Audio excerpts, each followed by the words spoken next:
சிவனே சிவனே சுந்தரம் அவனது அழகோ அழகு. சத்யம் சிவனே சிவனே சுந்தரம் அவனது அழகோ அழகு. சிவனது ஞானம் புரிந்து கொண்டவரிடம் மாயை தோற்றே போகும். சத்யம் சிவம் சுந்தரம் சத்யம் சிவம் சுந்தரம். ஓம் சாந்தி. பாபா இன்னைக்கு வெற்றி ரத்தனம் ஆகக்கூடிய குழந்தைகளுக்கு அதற்குண்டான யுக்தியை இன்னைக்கு சொல்லியிருக்காரு. மேலும் பாபா சொல்றாரு, குழந்தைங்க நீங்க சுயதர்ஷன சக்கரம் சுற்றக்கூடியவர்கள், அதை தெரிந்தவர்கள். இருந்தாலும் முயற்சி செய்யற விஷயத்துல கொஞ்சம் வரிசை கிரமமா ஆகிடுறீங்க. ஏன் இப்படி முயற்சியில வரிசை கிரமமாக்குறீங்க, நம்பர் வார் ஆகுறீங்க அப்படின்ற ஒரு ஆழமான ரகசியத்தை இன்னைக்கு பாபா முரளியில சொல்லியிருக்காரு. அடுத்து சில குழந்தைகள் பார்த்தீங்கன்னா சிறு வயதிலேயே மிக நுட்பமான அறிவும் திறமையும் கொண்டவர்களா இருக்காங்க. அதெல்லாம் எதனால அப்படின்னு சொன்னா, காரணம் என்னன்னா அவங்க பூர்வ ஜென்மத்திலேயே இந்த வேதம் சாஸ்திரம் இந்த போன்ற விஷயங்களை படித்து படித்து படித்து அதுக்கு பிற்பாடு அவங்க சரீரம் விட்டே போயிடுவாங்க. பிற்பாடு அவங்க வேறு ஒரு இடத்துல பிறந்து அந்த ஞானத்தை வெளிப்படுத்துவாங்க, அந்த சமஸ்காரத்தை அவங்க கொண்டு வந்துடுவாங்க. ஸோ அதனால அவங்க சிறு பிராயத்திலேயே இந்த வேத சாஸ்திரங்களை படித்து புகழும் பெருமையை அடையிறாங்க அப்படின்றத இன்றைய காலத்துல கூட பாக்குறோம். இவர்கள்ல சிலர் அந்த பவித்ரதாவினுடைய மகிமை புரிந்து கொண்டு சந்நியாசமும் செய்து விடுகிறார்கள். இப்படி சந்நியாசம் செய்தாலும் அவர்கள் விகாரி குடும்பத்துல பிறப்பாங்க. ஆனா திரும்பவும் பவித்ரதாவினுடைய மகிமை புரிந்து அவங்க சந்நியாசம் செய்யறாங்க. இப்படியாக அவங்க பிறவி பிறவியா அந்த சம்ஸ்காரத்தின் காரணமாக அவங்க என்ன பண்றாங்க, பிறவி எடுக்கிறாங்க, சந்நியாசம் பண்றாங்க. இதை அரகுர சந்நியாசம் சொல்றாரு. அதாவது அவங்க வீட்டை தான் விடுறாங்க, பழைய உலகத்தை அவங்க சந்நியாசம் செய்ய முடியறது கிடையாது. ஆனா குழந்தைங்க நீங்க பாருங்க, பாபா உடையவராக இந்த கடைசி பிறவியில் ஆகிறோம், தூய்மையாகிறோம், பவித்திரமாகிறோம், தேவராகிறோம். பின்பு எந்த ஒரு பிறவிலையும் நாம சந்நியாசம் எல்லாம் செய்ய போறது கிடையாது. ஆனா இந்த ஒரு பிறவிலே பழைய உலகத்தை முழுமையா மறக்கின்றோம். அதனால பழைய அந்த உலகத்தை மறக்கக்கூடிய இந்த தன்மையை தான் முழுமையான சந்நியாசம் சொல்றாரு பாபா. இந்த விஷயம் ஏன் சொல்றாருன்னா, அந்த சன்னியாசிகளுடைய சந்நியாசத்திற்கும் நம்ம செய்யக்கூடிய இந்த சந்நியாசத்திற்கும் உள்ள வேறுபாட்டை அவர் புரிய வைக்கிறாரு. அப்புறம் பாபா சொல்றாரு, ஹையஸ்ட் ஹோலியஸ்ட் அப்படிங்கிறாரு. அதாவது அதிகப்படியான புனித தன்மை அது எப்படி நம் வாழ்வில் வருகின்றது அப்படின்ற விஷயத்தையும் பாபா இன்றைக்கு முரளியில நமக்கு நல்லா புரிய வைக்கிறாரு. இருக்கிறதுலே மிகப்பெரிய செல்வந்தர் யார் தெரியுங்களா? அது யாருன்னு பாபா இன்னைக்கு முரளியில சொல்லியிருக்காரு. வாங்க முழு முரளியிலும் பாபா இன்னும் என்னென்ன விஷயங்கள் சொல்லியிருக்காருன்னு பார்க்கலாம். ஓம் சாந்தி. 7/3/2003 காலை முரளி. பாப்தாதா மதுபன். இனிய குழந்தைகளே, வெற்றி ரத்னம் ஆவதற்கு உயிரோடு இறந்து ஆத்ம விமானி ஆகி தந்தையின் கழுத்து மாலையாக மாற முயற்சி செய்யுங்கள். கேள்வி: சுயதர்ஷன சக்கரத்தின் ரகசியம் தெளிவாக இருந்த போதும் குழந்தைகளிடம் தாரணை நம்பர்வார் ஏற்படுவது ஏன்? பதில்: ஏனென்றால் இந்த டிராமா நல்ல திட்டத்தோடு உருவாக்கப்பட்டிருக்கிறது. பிராமணர்களே 84 பிறவிகளை புரிந்து கொண்டு நினைவு செய்ய முடியும். ஆனால் மாயா பிராமணர்களின் நினைவில் தடை ஏற்படுத்துகிறது. அடிக்கடி யோகத்தை முறிக்கின்றது. ஒருவேளை ஒரே மாதிரி தாரணை ஏற்பட்டால் எல்லோரும் சகஜமாக பாஸாகி விடுவார்கள். அப்பொழுது லட்சக்கணக்கானோர் மாலை உருவாகும். அதனால் ராஜதானி ஸ்தாபனையாகும் காரணத்தால் நம்பர் வார் தாரணை ஏற்படுகிறது. பாடல்: இறந்தாலும் உன்மடியில். ஓம் சாந்தி. குழந்தைகள், பாடலை கேட்டீர்கள். இது இறந்து பிறந்த பிறவி. மனிதர்கள் சரீரத்தை விடும்போது உலகம் விலகி விடுகிறது, ஆத்துமா தனியாகி விடுகிறது. அப்பொழுது மாமா, சித்தப்பா என யாரும் இருப்பதில்லை. இறந்து விட்டார் என்றால் ஆத்மா சென்று பரமாத்மாவை சந்திக்கின்றது என்று சொல்லப்படுகிறது. உண்மையில் யாரும் போவதில்லை. ஆனால் ஆத்மா திரும்ப சென்று விட்டது அல்லது ஜோதியோடு ஜோதி கலந்து விட்டது என்று மனிதர்கள் நினைக்கிறார்கள். ஆத்மாவிற்கு மறுபிறவி எடுத்தேயாக வேண்டும் என்பது குழந்தைகளுக்கு தெரியும். இதை தந்தை அமர்ந்து புரிய வைக்கிறார். மறுபிறவையைத்தான் ஜென்மம், மரணம் என்று சொல்கிறார்கள். கடைசியில் எந்த ஆத்மாக்கள் வருமோ அவை ஒரு பிறவி எடுக்க வேண்டியதாக இருக்கலாம். அவ்வளவுதான். அவை சரீரத்தை விட்டுவிட்டு திரும்ப சென்றுவிடும். மறுபிறவி எடுப்பதற்கும் மிகப்பெரிய கணக்கு வழக்கு இருக்கிறது. ஒருவர் இறந்து இன்னொரு பிறவி எடுக்கிறார் என்றால் அதுக்கு கூட அதிகமான கணக்கு வழக்குகள் இருக்கு. மனிதர்கள் கோடிக்கணக்கில் இருக்கின்றார்கள். ஒவ்வொருவரின் விளக்கத்தையும் சொல்ல முடியாது. பாபா, எங்கள் தேகத்திற்கு யாரெல்லாம் உறவுகள் இருக்கின்றார்களோ அவர்கள் அனைவரையும் தியாகம் செய்து இப்பொழுது நாங்கள் உங்கள் கழுத்து மாலையாக மாற வந்திருக்கின்றோம், அதாவது உயிரோடு உம்முடையவராக மாற வந்திருக்கின்றோம் என்று இப்பொழுது குழந்தைகள் நீங்கள் சொல்கின்றீர்கள். முயற்சியோ சரீரத்தோடு இருந்து செய்ய வேண்டியதாக இருக்கின்றது. ஆத்மா மட்டும் தனியாக முயற்சி செய்ய முடியாது. எப்பொழுது ருத்ர ஞான யாகம் படைக்கின்றார்களோ அப்பொழுது அங்கே மண்ணால் பெரிய சிவனின் உருவையும் அநேக சாலி கிராமங்களின் உருவையும் உருவாக்குகிறார்கள் என்று தந்தை அமர்ந்து புரிய வைக்கிறார். இப்பொழுது அவை எந்த சாலி கிராமங்கள்? அவற்றை உருவாக்கி அதற்கு பூஜை செய்கிறார்கள்.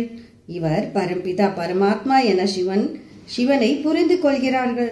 சிவனை முக்கியமாக வைக்கின்றார்கள். ஆத்மாக்கள் அளவில்லாமல் இருக்கின்றன.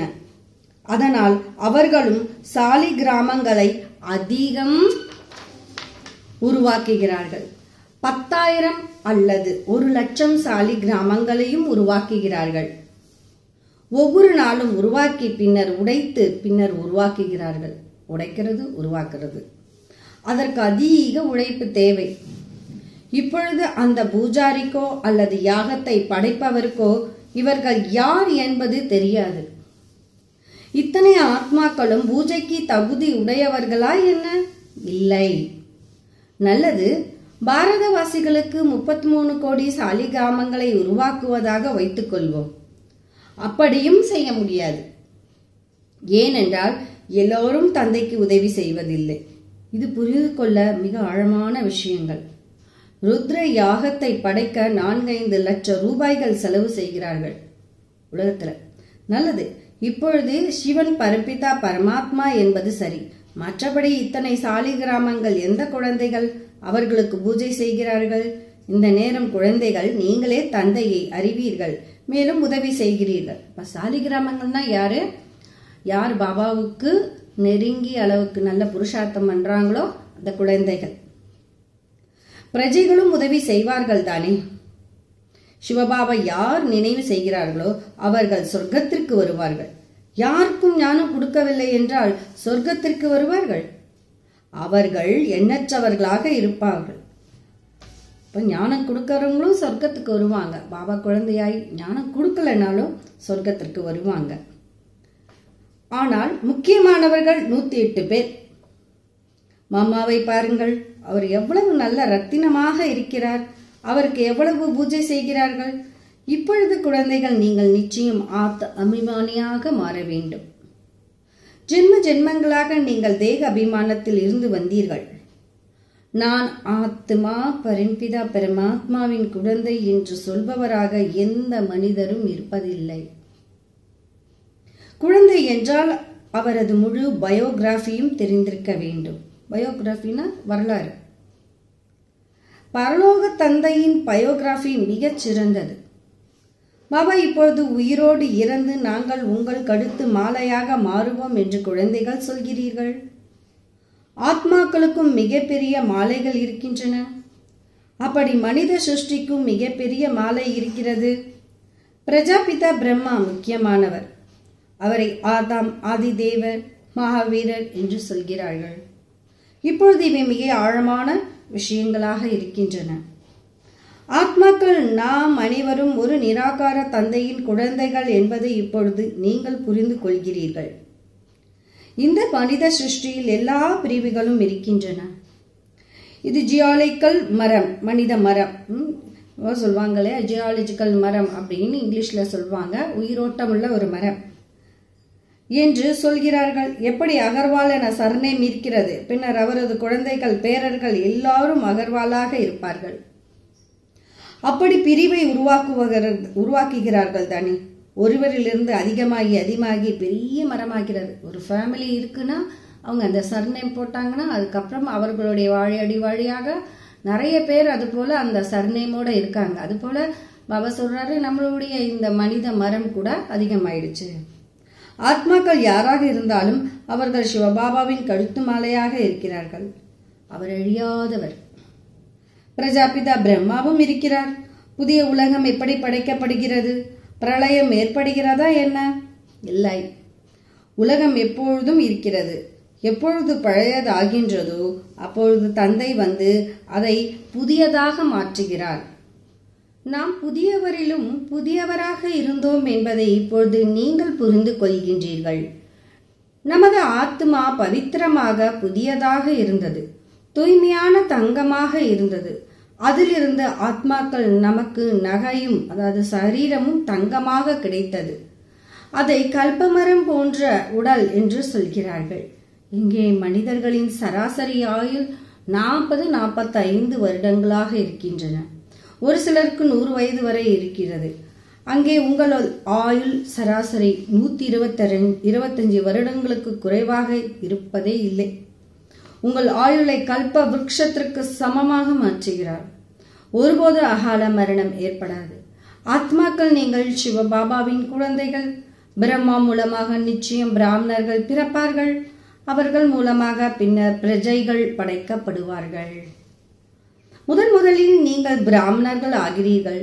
நீங்கள் பிரம்மாவின் வாய் வழி வம்சாவளிகள். சிவபாபா ஒருவரே. பின்னர் அம்மா எங்கே?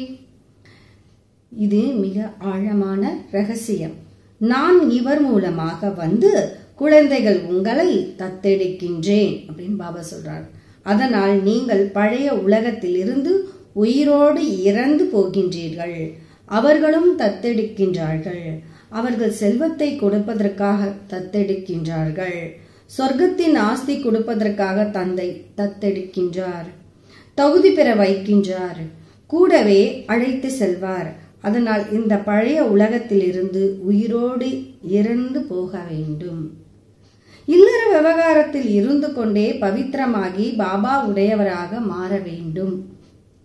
நாம் அங்கே இருப்பவர்கள். பின்னர் சத்தியுகத்தில் சுகத்தின் பாகத்தை நடித்தோம். எங்க பரந்தாமத்திலிருந்தும் சத்தியுகம் வரும். இந்த விஷயங்களை தந்தை புரிய வைக்கிறார். இவை சாஸ்திரங்களில் இல்லை. இப்பொழுது தந்தை அமர்ந்து ஆத்மாக்கள் உங்களை பவித்திரமாக மாற்றுகிறார். ஆத்மாவிலிருந்து அழுக்கை அகற்றுகிறார். உங்களை பவித்திரமாக மாற்றுகிறார். உங்களுக்கு ஞானத்தின் 3வது கண் கிடைக்கின்றது. அவர்கள் பின்னர் 3வது கண் என்ற கதையை அமர்ந்து உருவாக்குகிறார்கள். யாரு? உலகத்தினர். உண்மையில் அந்த விஷயம் இங்கே உள்ளது.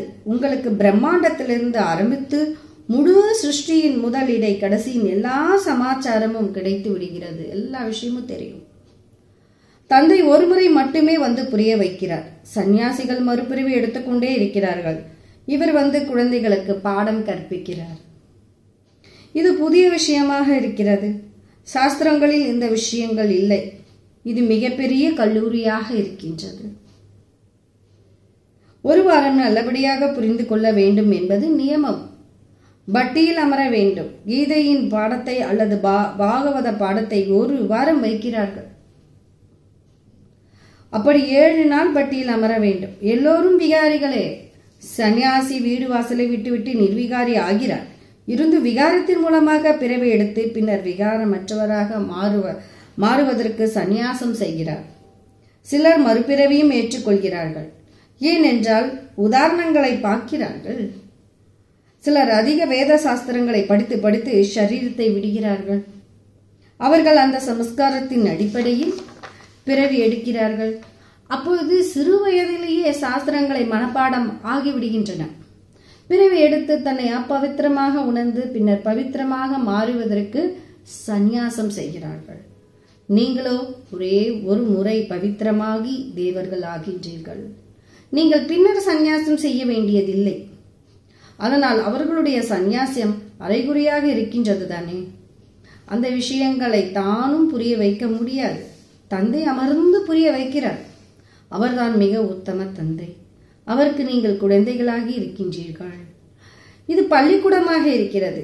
தினந்தோறும் புது புது விஷயங்கள் வருகின்றன. இன்று மிக ஆழமான விஷயங்களை சொல்கிறேன் என்று சொல்கிறார். சொல்லவில்லை என்றால் தாரணை எப்படி ஏற்படும்? நீங்கள் என்னுடையவராக மாறியிருக்கின்றீர்கள்.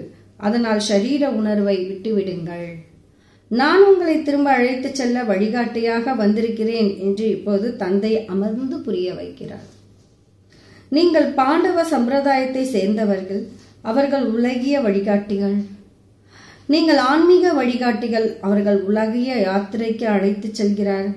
உங்களுடையது ஆன்மீக யாத்திரை. அவர்கள் பாண்டவர்களுக்கு ஆயுதங்களை கொடுத்து யுத்த மைதானத்தில் காட்டியிருக்கின்றார்கள். இப்பொழுது குழந்தைகள், உங்களிடமும் வலிமை இருக்க வேண்டும். நீங்கள் அதிகமாகிக் கொண்டே போனால் வலிமையும் அதிகமாகிக் கொண்டே போகும். அதனால் உங்களை இந்த பிரம்மா மூலமாக மடியில் ஏற்றுக்கொண்டேன் என்று தந்தை அமர்ந்து புரிய வைக்கிறார். அதனால் இவரை தந்தை என்று சொல்கிறார்கள். தாய் தந்தை நீரே, நாங்கள் உங்கள் குழந்தைகள் என்று எல்லோரும் சொல்கிறார்கள். நல்லது. அவரை காட் ஃபாதர் என்று சொல்கிறார்கள். காட் மதர் என்று சொல்வதில்லை. காட் ஃபாதர் இறை தந்தைன்னு சொல்வோம். அப்போது அம்மா என்று எப்படி சொல்கிறார்கள்? மனிதர்கள் பிறகு ஜெகதம்பாவை மதர் என்று நினைத்துக் கொள்கிறார்கள். ஒரு கோயில்ல தெய்வத்தை, சாமிய, அம்மன்களை உயர்ந்தவங்களா இருக்கவங்க ஜெகதம்பாவை அம்மா அப்படின்னு சொல்றாங்க. ஆனால் இல்லை, அவருக்கு தாய் தந்தை இருக்கிறார்கள். அவருக்கு அம்மாவாக இருப்பவர் யார்? இது மிக ஆழமான விஷயம். பாடலும் இருக்கிறது. எனினும் நிரூபித்து புரிய வைப்பவர் யார்? இவர் தாய் தந்தையாக இருக்கிறார் என்பது உங்களுக்கு தெரியும். முதலில் அம்மா. உண்மையில் நீங்கள் இந்த பிரம்மா அம்மாவிடம் முதலில் வர வேண்டும். பிரம்மா அம்மாவா இருக்காரு. இவருக்குள் பிரவேசம் செய்து உங்களை தத்தெடுக்கின்றேன் சிவபாபா சொல்றாரு. அதனால் இவர் தாய் தந்தையாக இருக்கிறார். இந்த விஷயங்கள் எந்த சாஸ்திரத்திலும் இல்லை. நீங்கள் எப்படி வாய் வம்சாவழி ஆகிறீர்கள் என்பதை தந்தை அமர்ந்து புரிய வைக்கிறார். நான் பிரம்மாவின் வாய் மூலமாக உங்களை படைக்கின்றேன். ஒரு ராஜா இருக்கிறார். நீ என்னுடையவன் என்று வாயால் சொல்கிறார். இதை ஆத்மா சொல்கிறது. இருந்தும் அவரை அம்மா அப்பா என்று சொல்ல மாட்டார்கள். என்னதான் ராஜா நீ என்னுடையவன் சொன்னாலும் அந்த பிரஜைகள் அம்மா அப்பான்னு ராஜாவையா கூப்பிடுவாங்க. இது பெரிய அதிசய விஷயமாக இருக்கிறது. நாம் சிவபாபாவுடையவராக மாறி இருப்பதால் இந்த தேக உணர்வை விட வேண்டும் என்பது உங்களுக்கு தெரியும். தன்னை ஆத்மா அசிரீரி என உணர்வது முயற்சியின் வேலை. இதைதான் ராஜயோகம் மற்றும் ஞானம் என்று சொல்கிறார்கள். இரண்டு வார்த்தைகளும் வருகின்றன. மனிதர்கள் இறக்கும்போது ராம் ராம் என்று சொல்லு அல்லது குருமார்கள் தமது பெயரை கொடுத்து சொல்லு என்று அவரிடம் சொல்கிறார்கள். குரு இறந்துவிட்டால் அவரது குழந்தைகள் குருவாக்கி விடுகிறார்கள். இங்கேயோ தந்தை போகும்போது எல்லோரும் போக வேண்டும். இது மரண லோகத்தில் கடைசி பிறவி. தந்தை நம்மை அமரலோகத்திற்கு அழைத்து செல்கிறார். அங்கே முக்தி தாமத்திற்கு வழியாக போக வேண்டும்.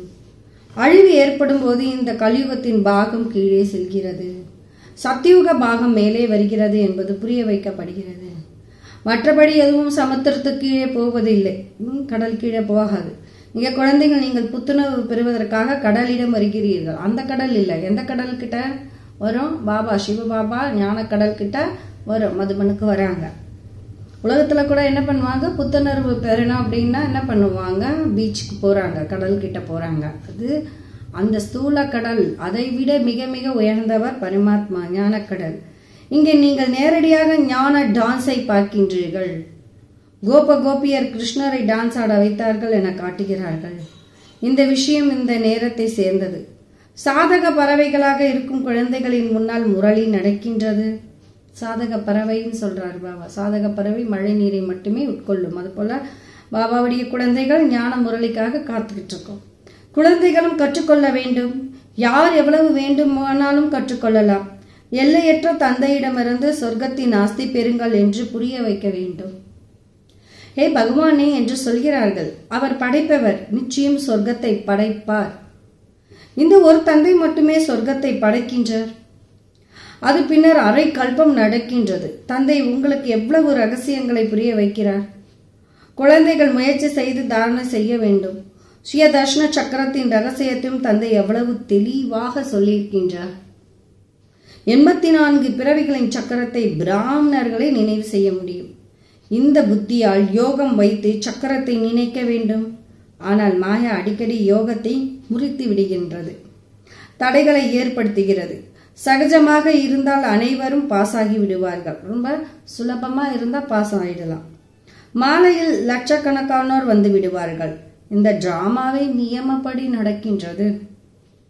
முக்கியமானவர்கள் 8 பேர். அவர்களிடம் வித்தியாசம் இருக்க முடியாது. திரேதாவின் கடைசியில் எத்தனை இளவரசர் இளவரசி இருப்பார்களோ அனைவரும் இங்கேயே ஒன்றாக படிப்பார்கள். பிரஜைகளும் படிப்பார்கள். இங்கேயே ராஜ்யம் ஸ்தாபனை ஆகிறது. பாபாவுடைய குழந்தைங்க விதவிதமான இருக்காங்க. பிரஜைகள் இருக்காங்க, ராஜா ராணி குழந்தைகள் இருக்காங்க, எல்லாருமே இருக்காங்க. தந்தையே ராஜ்யத்தை ஸ்தாபனை செய்கிறார். மற்ற எந்த போதகர்களும் ராஜ்யத்தை ஸ்தாபனை செய்வதில்லை. பாபா ஞானத்தை சொல்றதுக்காக பாபா வந்து ஞானத்தை கொடுத்து நமக்கு ஸ்தாபனை பண்றாரு. மற்றவர்கள், மற்ற தர்மத்தின் தலைவர்கள், போதகர்கள் வந்தாங்க, ஆனா ராஜ்யத்தை ஸ்தாபனை பண்ணல. கலியுகத்தில் ராஜ்யமே இல்லை. சத்தியுகத்தில் லட்சுமி நாராயணருடைய ராஜ்யம் எங்கிருந்து வந்தது? அநேக தர்மங்கள் இருக்கின்றன. பாரதவாசிகள் ஏழைகளாக இருக்கின்றனர். கலியுக இரவு முடிந்து பகல் ஆரம்பமாகும் போது ராஜ்யம் நடக்கும். இது என்னவாக இருக்கின்றது? அலாவுதீன் அற்புத விளக்கை காட்டுகிறார்கள் தானே. அப்போது குபேரனின் பொக்கிஷம் வெளிவருகிறது. அந்த விளக்கை தேய்ச்சா உடனே கேட்டதெல்லாம் கிடைக்குது, பொக்கிஷங்களா கிடைக்குது. அதுபோல பாபாவுடைய ஞானம். நீங்கள் நொடியில் தெய்வீக திருஷ்டியால் வைகுண்டத்தை பார்த்துவிட்டு வருகின்றீர்கள். நல்லது. அம்மா, அப்பா, பாப்தாதா, குழந்தைகள் என முழு குடும்பமும் ஒன்றாக அமர்ந்திருக்கின்றோம். இனிமேலும் இனிமையான காணாமல் போய் கண்டெடுக்கப்பட்ட செல்ல குழந்தைகளுக்கு தாய், தந்தை, பாப்தாதாவின் அன்பு நினைவுகள் மற்றும் காலை வணக்கம்.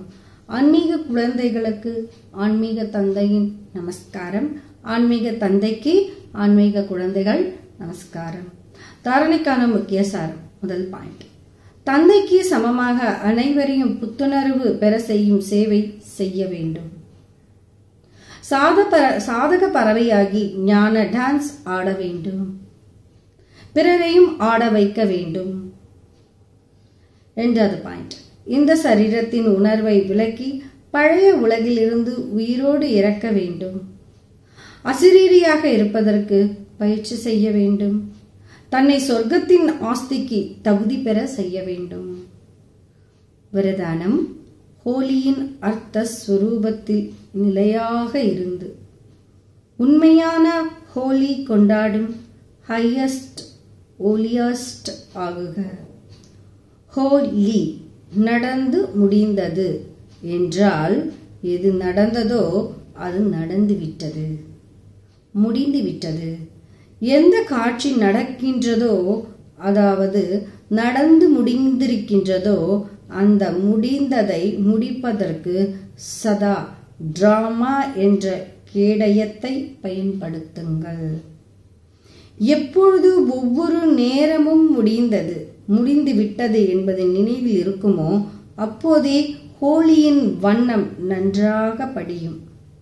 அப்படி இருப்பவர் ஒருபோதும் டிராமாவின் எந்த ஒரு காட்சியையும் பார்த்து ஏன், என்ன, எப்படி என்ற கேள்விகளால் குழப்பமடைய மாட்டார்.